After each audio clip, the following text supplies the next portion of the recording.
Hello guys, good afternoon. Ayan ang mga bot ng iba't ibang bansa dito sa Chimchatsoy. Ayan ang mga kultura nila sa kanilang bansa, yung mga costume nila. So enjoy watching!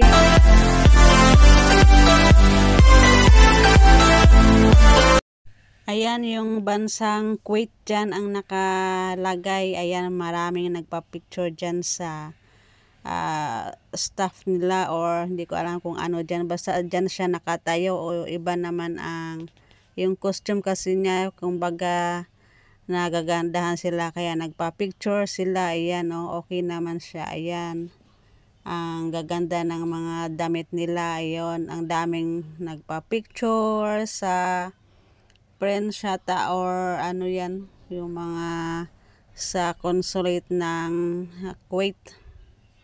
So, enjoy watching guys. Ang daming tao dito sa Chimchatsoy.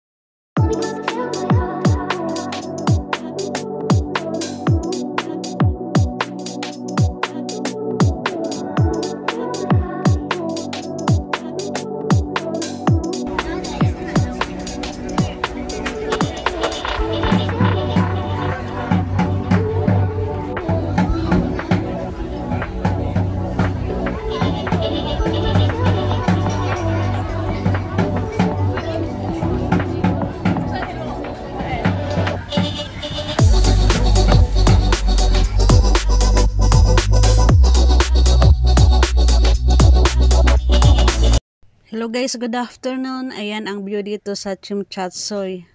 Manood kami ng cultural contest mamaya sa cultural center. So, enjoy watching! Ayan na sila sumasayaw. Ang dami nila dito sa cultural center sa Chimchatsoy. Iba't ibang bansa ang nagpe-perform ng mga kultura nila sa kanilang bansa. Ayan maganda yung mga costume nila. Kumakanta, sumasayaw, so ma-enjoy ka dito sa panonood kasi ang ganda rin ng mga contest sa hapon. Araw ng linggo ngayon, day off namin, kaya dito kami nanood ng mga folk dance hanggang 6 PM ng hapon. So enjoy watching guys!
Ayan ang view dito sa ferry. Pauwi na ako niyan. Galing ako Chimchatsoy. Mga 4:30 na yan ng hapon. Ayan ang central na station. Malapit na kami sa seaside. Ayan.